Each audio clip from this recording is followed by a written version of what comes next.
বন্ধুরা সবাইকে আসসালামু আলাইকুম। আর একটি নতুন ভিডিওতে আপনাদেরকে স্বাগতম। তো আজকে মোটামুটি আপনাদেরকে ধারণা দেওয়ার চেষ্টা করব আপনি কিভাবে শুধুমাত্র 50 টাকা খরচ করে গরুর ম্যাস্টাইটিস চিকিৎসা করতে পারেন।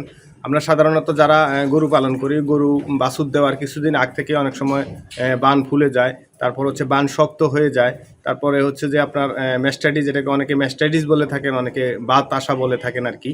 তো যে যাই বলেন, এই চিকিৎসাটা কিভাবে আপনি শুধুমাত্র 50 টাকা খরচ করে করবেন সেটাই আপনাদেরকে প্রমাণ সহকারে আজকে দেখানোর চেষ্টা করব। তো বন্ধুরা, আপনারা যদি আমার চ্যানেলে নতুন হয়ে থাকেন তাহলে অবশ্যই চ্যানেলটাকে সাবস্ক্রাইব করে পাশে থাকা বেল আইকনটি বাজিয়ে দিন। আর শুরু থেকে শেষ পর্যন্ত দেখার পরে যদি ভিডিওটি ভালো লাগে তাহলে অবশ্যই একটা লাইক দিয়ে দিবেন।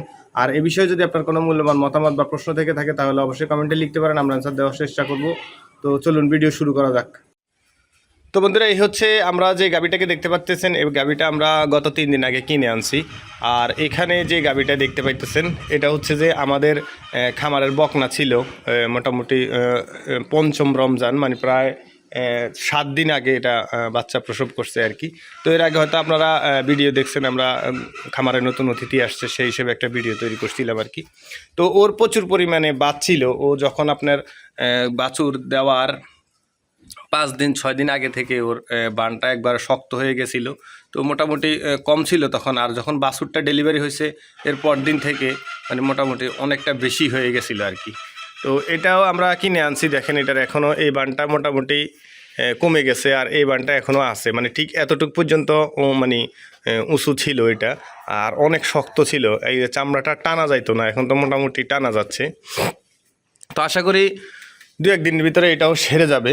আমাদের যেটা খামারের এটাও মোটামুটি সেরে গেছে। তো আমরা যারা গাভী পালন করি তারা সাধারণত অনেক সময় এই ধরনের সমস্যার সম্মুখীন হয়ে থাকি।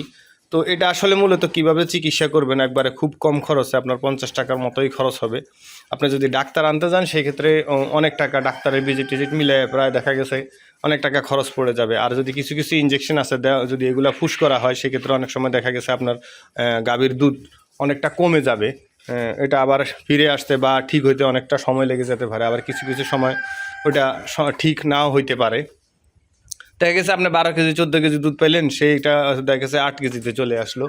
তো যাই হোক, ওটা ছাড়া আমরা কিভাবে আমাদের খামারে এই ধরনের সমস্যা হইলে আমরা চিকিৎসা করি সেটাই আপনাদেরকে একটা ধারণা দেওয়ার চেষ্টা করব। তো মূলত হচ্ছে যে এটা অনেকেই জেনে থাকি যে আপনার কোরফুল, যেটা মানুষ মারা যাওয়ার পরে কাফনের ভিতরে দেয় আর কি, বিভিন্ন বড় বড় মুদি দোকানগুলোতে আপনারা পাবেন।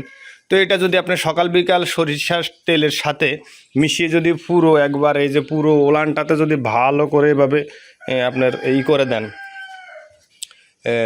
ঘষে দেন, সেক্ষেত্রে হচ্ছে মালিশ করে দেন আর কি, তাহলে সেক্ষেত্রে দেখা গেছে 2 থেকে 3 দিন বা সর্বোচ্চ 4 দিনের মাথায় আপনার এটা চলে যাবে। তবে একটা বিষয় মাথায় রাখবেন যে আপনি কর্পুল বা সরষের তেল দেওয়ার আগে আপনি অবশ্যই অনেক পরিমাণে পানি 5-6 মিনিট 10 মিনিট পর্যন্ত ওলানে ভালো করে খুব স্পিডে পানি মেরে নেবেন।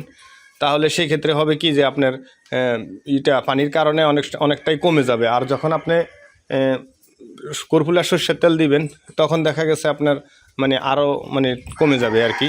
তো আরেকটা আছে, যেটা হচ্ছে যে আপনি একটা বিষয় মাথায় রাখবেন, সেটা হচ্ছে যে আপনি দৈনিক 2 বার কর্পুল আর সরষের তেল দিবেন, আর অন্তত 4-5 বার ওরে পানি মারবেন। আর দুধ অবশ্যই টানের উপরে রাখতে হবে, আপনার দৈনিক অন্তত 4-5 বার 6 বার যত পারেন যে দুধ টাইনে রাখবেন। তো আর হচ্ছে যে আরেকটা আছে, সেটা হচ্ছে যে নিক্স। এই নিক্সটা আপনি বিভিন্ন ফার্মেসিতে কিনতে পাবেন 15 টাকা করে দাম। এটাও যদি সকাল বিকাল আপনি যদি মালিশ করে দেন ওলানের মধ্যে, সেক্ষেত্রে আশা করি যে আপনার ম্যাস্টাইটিস বা যেটাকে অনেকে বাত বলে থাকে আর কি, সেটা চলে যাবে। তো আশা করি বিষয়টা বুঝতে পারছেন। যদি বুঝে থাকেন তাহলে আমি মনে করব যে আমি ধন্য। তো অবশ্যই ভিডিওটিতে একটা লাইক দিয়ে দিবেন, আর চ্যানেলটাকে যদি এখনও সাবস্ক্রাইব করে না থাকেন অবশ্যই সাবস্ক্রাইব করে দিবেন। দেখা হবে নেক্সট কোনো ভিডিওতে। আসসালামু আলাইকুম রহমতুল্লাহি ওয়া বারাকাতুহু।